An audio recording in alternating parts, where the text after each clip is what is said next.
We loved MC Hammer in the 90s, right? Yes. Hammer, don't hurt him. Please, Hammer, don't hurt him. Please. Hammer, don't hurt him. Please, Wilson, don't hurt him. That's tonight with the Break it Jets. down. Don't hurt him. Don't hurt him. They better pray. You got to pray to make it today if you're a Jets fan. I'll tell you what. Zach Wilson, don't hurt the Jets. Yeah. Don't turn the ball over. The picks last week, this is all the good stuff we're showing on the footage. This is great. This is like what you dream of if you're a Jets fan. This is possible. Yeah. We're not even asking for this. Don't hurt them. The Jets, it's going to be raining. It's going to be ugly. The Jets need to muck this game up as much as possible, and Zach Wilson cannot hurt them. This is the last thing you want to hear about your number 2 overall pick and how you win games in the NFL. Number 2 overall pick going up against the number 1 overall pick from the same year in a situation where Trevor Lawrence is this shiny new toy for Jacksonville that they're ready to build shrines to. I'm just telling Zach Wilson, don't hurt the Jets. That's how the Jets win this game. Let defense, let special teams, and let the running game control this. Let me set the picture for you tonight. It's going to be windy. It's going to be rainy. It's going to be gross. Disgusting New Jersey weather. Disgusting New Jersey gray weather where the sun hasn't shined in about 4 weeks. Al Michaels coming in from Beverly Hills. Do you have any idea what you're about to just... Al's going to be thrilled on Christmas Al's going to week. be in some mood today. Let me promise you that. And I'm just asking Zach Wilson not to hurt the Jets. It sounds so dismissive. It sounds so insulting. It sounds like the most backhand. It is that at this point for the Jets, because if Wilson doesn't throw the 4 picks against the Patriots, maybe they win that game. If he doesn't throw the 3 picks against the Lions, they might win that game. Don't throw any picks. If Zach Wilson puts up a goose egg today, a goose egg, and I'm talking interceptions. Clean game. Clean game. Not even asking for 200 yards. Could he go double goose egg? No 0-0 touchdowns, is no great. picks. We'll take 0-0. He doesn't have to throw a touchdown. You're fine. This is me in the start of the show saying the method to the Jets winning tonight is to get out of this thing 17-14, let the defense, let Bam Knight, and let the offensive line take care of business, and just get out of this thing clean with a rainy W. And Zach Wilson doesn't throw a single. If Zach Wilson does not throw an interception tonight, the Jets win the game. Ooh. Okay. Bold take at 7 a.m. Say it again. Say it again. If Zach Wilson does not throw a pick tonight, the Jets win. Okay. And we're talking playoffs in January as a real possibility. You look like MC Hammer. You got Same moves. That's why we pray. Go ahead. You painted a great picture. Like, now I'm fired up to be at the game. Disgusting, gray, New Jersey weather. I'm so excited to be there. And you mentioned Zach Wilson. I'm going to talk a little bit about Trevor Lawrence, because this guy has been red hot as of late. He's thrown 11 touchdowns, 1 interception, over 1,000 yards passing. It's just been on the money. But like you said, Peter, this game's going to be a little bit different. It's going to be cold. It's going to be rainy. It's going to be windy. And there was a game this year where the Jaguars had to play in those conditions. It was about low 50s in Philadelphia, and it rained the entire game. And it was not a pretty one for Trevor Lawrence. Had 5 turnovers, 5, 1 interception, and 4 lost fumbles. 2 of them, Hassan Reddick knocks him out of his hand. You can blame that on the O-line, whatever. 2 of them, he just drops the ball. He's scrambling, ball just falls out of his hand. Another one, he fumbles the snap, and the Eagles get the ball back.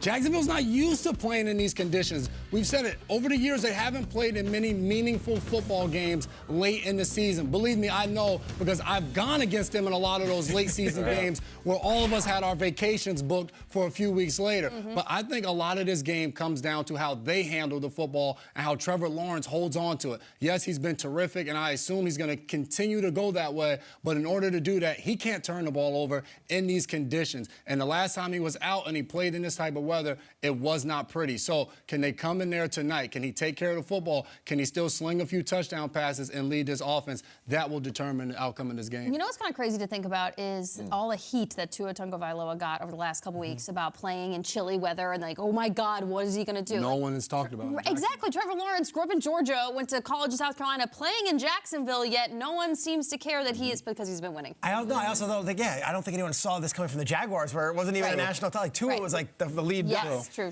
how suddenly that's going to be a thing if they go to the playoffs. Right. Sure. What stakes to win this game? Jets defense, it's time to go to work. Yeah. Peter, I don't know if you're getting your wish, buddy. I don't know if the dimple-faced assassin, the Cabbage Patch Kid, is going to go no interceptions. Dimple-faced assassin. He I does. like that. He looks like, it's Christmas time. He looks like Cabbage Patch Kid. He's got blue eyes and dimples. I don't know if he's going into the New Jersey weather, into the teeth of the defense and playing a clean game. And yet there's this reputation of the Jets defense. Jets defense is awesome. They're great. They're good. They're really good. I don't know if they're great. They've played well. They haven't. Here's the facts about the Jets defense that we love and we hype, and they're young and they're exciting. Last week in their loss, they did not sack Jared Goff. They did not intercept Jared Goff. The week before that, they did not intercept Josh Allen. Josh will chuck you one. The week before that, they did not intercept Kirk Cousins. Kirk will chuck you one. This great opportunistic defense, the last interception they have was against Bears quarterback Trevor Siemian. That's the last one. It's been a month. Gotta make some plays tonight against Lawrence. I don't think that you're gonna get your wish and Zach Wilson's gonna show up and be like, yeah, I did my job clean. I think there's gonna be some issues. I think it's gonna be, Jason, those quick changes where you just sit down on the bench as a defense, you're like, oh man, I'm gonna stretch out, quick change. Defense is up. Defense is up. Helmet, I think there's gonna be a couple of those. I really do. And you're gonna have to. Sudden change. Sudden change, and all of a sudden, Jags got 1st and goal on the 9-yard line. You're, oh my God, that kid and those dimples. I think you have to go to work. I'll put it this way. If the Jets defense does not have an interception tonight, the Jets can't win. I'll go the opposite of you. Well, that's fair. If the Jets defense does not have their first interception in a month, the Jaguars are going to win. I'm on that. They got to make some plays. They may even have to score tonight. I really think. Is there a scenario where Wilson, like you heard Ian's report, Sure. he's like, they might go take some deep shots, like they want to see. Is there a scenario where Wilson just shuts everybody up on national TV and just balls out? I hope so. That'd be a nice story here. I like it, but not based on what I've seen. Is Mike White playing tonight? No. I like Mike White a lot. I think the Jets do too.